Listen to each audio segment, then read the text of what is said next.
Hi everyone, John here from All Miniatures Great and Small, and today I'm going to do the first part of a series on 3D printing. First thing I wanted to show you in this episode is a Kickstarter that I backed several months ago, and wanted to show you what it contained. So this particular Kickstarter was called March to Hell by 3D Breed Miniatures.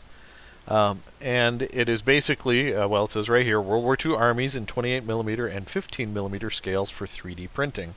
So obviously 15mm will give us Flames of War and other games like that, and 28mm games like Warlord Games Bolt Action. So it gives you the kind of the similar models in just different scales, rather than just one model that they scale up really big or scale down. Alright, so this particular video is going to be really short. I just wanted to show you the Kickstarter and some of the models and how it'll work before we go through the whole process of choosing the model, setting it up, working with our 3D printer, getting the models printed, and then cleaning them up and getting them painted for the tabletop. Alright, so I will be showing this Kickstarter as my example, but what we're going to show, the basics, are going to apply to any kind of 3D printing. If you get your model off Thingiverse or other places like that, most of what we're talking about is still going to apply. So here, this Kickstarter started out with Japanese and American Marines.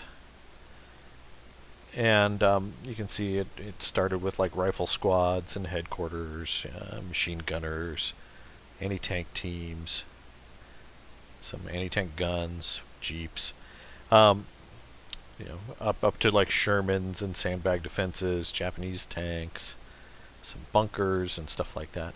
And then it unlocked some things as well, which is kind of cool. So these are unlocked 3D models.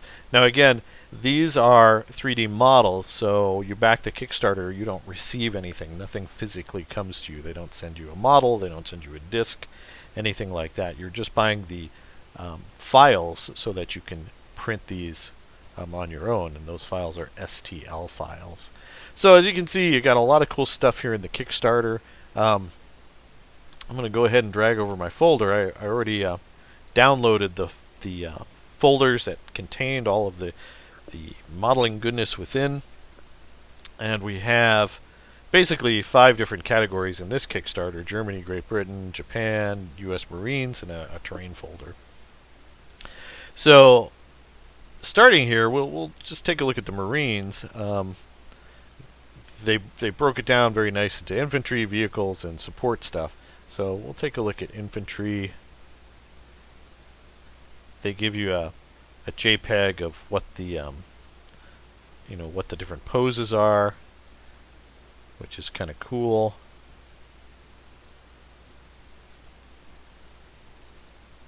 They give me a early Battlefront Flames of War vibe to some of these guys, which are still some of my favorite miniatures. Infantry miniatures are those early American infantry and paratroopers. Let's go ahead and take a look at riflemen.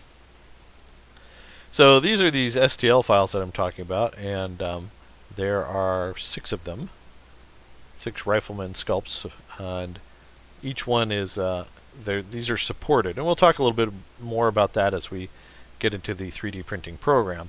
By clicking on this, I already have this linked to my Chitu box, which is basically the program you use to set up your 3D printer. No, we don't want to check for new updates right now.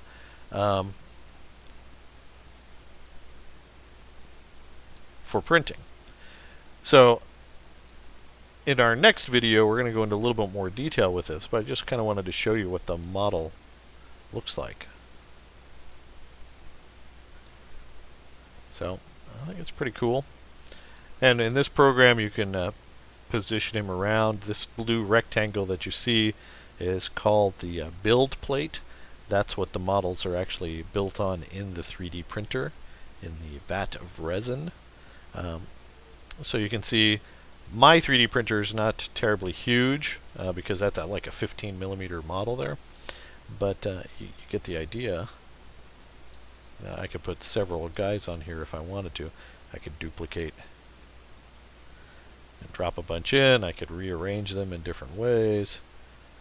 You know, if I do 3 in a row, I bet I could fit 1, 2, 3, 4, 5 or 6 rows of these. So that's 15 to 20 figures. It probably takes a couple of hours, 2 or 3 hours to print these guys. They're not that tall, so the taller the thing is, typically that adds more printing time. So the 28 millimeter version of these guys would take a lot more. But you can kind of see, man, the detail is pretty cool. I like it. We're going to close this, and we'll show you guys the 28 millimeter. Let's do an NCO this time.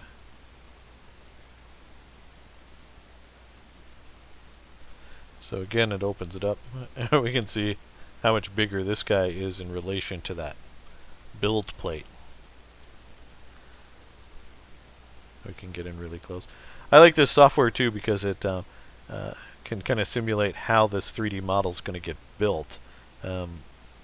Basically, these are built slice by slice.